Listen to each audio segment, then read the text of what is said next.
A woman walked in and found her husband cheating on her with his own secretary. Because he betrayed her, she divorced him and became the laughingstock of the whole city. The rich wives loved to gossip about her after tea. They called her the city's #1 abandoned wife. But she decided to get her revenge. That night, she went to a party and slept with a powerful, mysterious man. At a poker game, the same rich wives who mocked her kept making fun of her. One woman accused her of cheating. Another woman laughed at her and said she could not survive without a man. The woman calmly told them she knew the first woman's husband had lost their whole dowry gambling. She also said the second woman's husband had caught a disease from having affairs. She told them their pathetic marriages were not worth anything to her. They clung to those marriages even though they were ashamed. Just then, the powerful man from the hotel showed up. He was her ex-husband's uncle. He was intrigued by her fiery spirit. He watched as she kissed him in front of everyone instead of backing down. She then threw money in the air. She announced she was paying for the whole party. The next morning, she left his bed. Her ex-husband called, but she ignored him. She simply told the man not to wear cologne next time and left. She drove straight to her old marital home. Her ex was waiting inside, furious that she had spent the night out. He grabbed her and demanded to know where she had been. Then he saw the hickey on her neck. He called her shameless. At that exact moment, she grabbed the other woman by the hair and threw her out of the house. Surprisingly, her ex-husband and the other woman then begged her for help. Their company's new project was failing. They needed her to talk to an investor. The woman laughed. She picked up a golf club and smashed their wedding photo to pieces. She then opened the front door.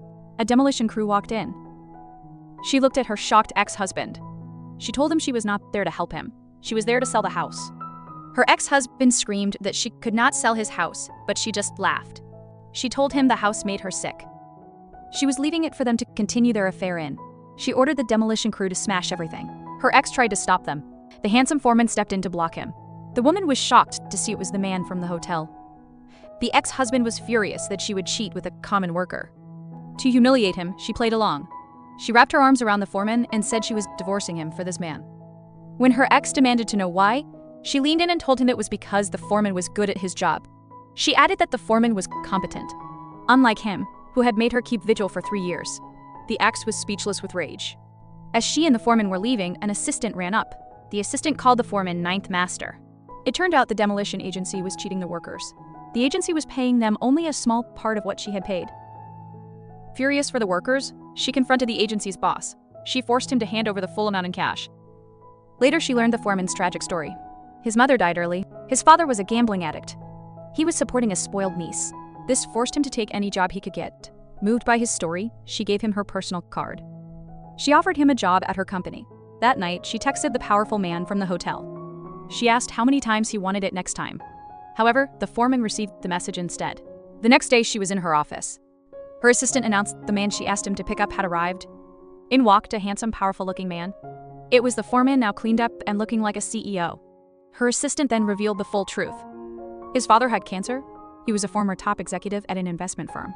He had taken on manual labor jobs to pay the medical bills. As he served her tea, she asked him to take off his shirt. When he did, she touched his chest. She knew instantly that he was not the man she had spent the night with. Disappointed, she sent him away. However, she took pity on him. She arranged for his father to be treated at the best hospital. She covered all the expenses. Her real lover, the man who had been a simple foreman, was still a mystery. That night, she went to a pool party to find a replacement. She rejected a line of male models. Her best friend revealed a shocking truth. The man who had been texting her as ninth master was her own terrifyingly powerful uncle. He had just returned to the country. The woman finally understood the man she had been with was no simple worker. Just then, a masked man emerged from the pool. He pulled her into the water and kissed her passionately. It was him. Across the pool, her ex-husband watched them. His face was contorted with rage. She and the man went to a hotel room. She playfully tied him up with a belt before they spent another night together. In the morning, she woke up alone again. He had left a pile of cash. He had not taken the money she offered. She was still trying to figure out who he was. Then her assistant called with terrible news. Just as the woman burst through the door, Song-yu feared for his life. He confessed to everything. He told the ex-husband that yes, he had slept with her. At her father's funeral, the blindfolded girl was violently forced to the ground by her own uncle. He grabbed her hand. He tried to force her to sign over the whole family inheritance. Just as her fingers were about to be broken, a man appeared. He saved her from her greedy relatives. Years later, that same girl and Nanqing returned home. It turned out this uncle was the infamous ninth master, Mi Fucheng. To reclaim her home, and Nanqing went to the Mu mansion alone. Her guide was terrified of the ninth master. He abandoned her at his door. Entering the room, she heard a shower running. She suddenly bumped into a handsome man wearing only a black silk robe. She was stunned by his muscular chest. Mistaking him for a bodyguard, she tried to get information about his boss. She asked if the rumors were true. Was the ninth master a cold-blooded killer? But in the next second, a maid entered and called the man ninth master, and Nansheng froze. Only then did she realize this was not a bodyguard. This was the very man she was looking for. To her horror, she also recognized him as the man from her one-night stand. He grabbed her chin. A dangerous smirk was on his face. He said her courage was only good for one-night stands and keeping pretty boys around. She shot back that if men can have mistresses, women can have lovers. He scoffed. He declared that unlike her current companion, he was a clean, self-respecting man. Then, he leaned in close. His voice was low. He remarked that she was the one who said he killed people. He added that was just gossip and she should not believe it. But as he cornered her, she remembered that night at the funeral. When she was a blind, helpless girl, he had appeared like a savior. She had begged him for help. He had looked down at her. He said his help was very expensive. But for a stubborn girl like her, he could offer it on credit. Now trapped in his arms, the tension between them was suddenly broken. Her ex, Jian Muye, burst into the room. It turned out Jian Muye was ninth master's nephew. He had come to convince his uncle not to sell the mansion back to her. While they argued, a woman in a black shirt came out from behind a sliding door. She was holding a lace bra. She asked if ninth master was ready for her. Jian Muye was shocked to see his uncle with another woman. Meanwhile, a Nansheng was hidden behind the same door. She was furious at the interruption. Later, Nansheng learned that ninth master was searching for his white moonlight. She was the woman who rescued him after a car crash 3 years before. And Nansheng immediately had a flashback to that exact night. She had pulled a bloodied man from a wreck. It was him. A plan began to form in her mind. If she revealed the truth now, he would owe her nothing. But if she could make him fall in love with her first, she could have both the mansion and the man. With this new plan, she approached him again. This time, she had a seductive smile. She pressed a steaming cup of coffee against his chest. Startled, he recoiled. But she pulled his robe open, claiming to check if he was burned. Just as she was about to trace her fingers over his bare skin, he grabbed her wrist. He pushed her against the table. His eyes burned into hers. He growled that she had seen him. Now it was his turn to see her. He ripped her shoulder strap. Just as her dress was about to fall, Jian Muye once again burst through the door. She went to a hot spring with her companion, trying to distract herself. Just as the young man leaned in to kiss her, she got a text from ninth master. It said, "Come over." Thinking he was about to return her ancestral home, she rushed to the private hot spring he had booked.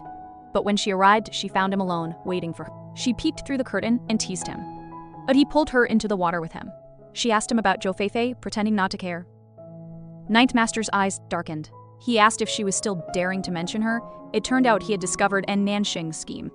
Zhou Feifei confessed that An Nansheng had set up their meeting. She had hoped to get the mansion by pushing him into another woman's arms. Furious, he asked An Nansheng if she truly did not care about him being with someone else. She replied coldly and asked what she should care about. At that moment, Jian Muye's jealous ex-girlfriend had been spying on them. She snapped a picture and sent it to him. Enraged, Jian Muye raced to the hot spring. Just then, Ninth Master grabbed An Nansheng. His grip tightened on her arm. He growled that she was asking him what she should care about. He then said he would show her. As Jian Muye burst through the door, he saw a shocking sight. Ninth Master was kissing An Nansheng. Their bodies were pressed together in the steaming water. He furiously demands to know who she is. He insists he recognizes her necklace. The uncle calmly tells him this is the famous actress, Zhou Feifei. The next second, a swarm of reporters storms the room. Their cameras flash. They capture the scandalous encounter for the world to see. In a bar, the nephew's fiancée fumes. She shows her friend the news on her phone. She is furious because her friend was supposed to set her up with the uncle. Now it appears the friend went herself. But the friend explains it was all a mistake. She adds that the uncle has given her one last chance to find the correct woman. So they come up with a new, riskier plan. They will break into his study and steal the photo he keeps of his one true love. It turned out the uncle had been waiting for years for this woman to remember him. He had been in a car accident on his way to her graduation. That night, the friend puts the plan into motion. She pretends to be passed out drunk on the uncle's sofa, but the uncle sees right through her act. He orders his butler to bring a bowl of vinegar to sober her up. Realizing she has no choice, the woman forces down the disgusting vinegar. She does this to keep up her act. The uncle, still not fooled, then carries her to a bedroom. He lays her on the bed. He says her clothes are dirty from being sick, so he is going to take them off. Just as he moved to take off her clothes, she began talking in her sleep. She called out another man's name. Enraged, the man took off his tie and bound her wrists. He warned her never to say another man's name in his bed. He pinned her down. He demanded she look at him and say who he was. To distract him, she pretended to recognize him from a club. She asked him to flex his chest muscles for her. Confused but intrigued, he leaned in closer. He became serious. He said the woman he loved was different. She was strong, stubborn, and more captivating than anyone. When she asked why they were not together, he confessed something. He did not feel he was good enough for her back then.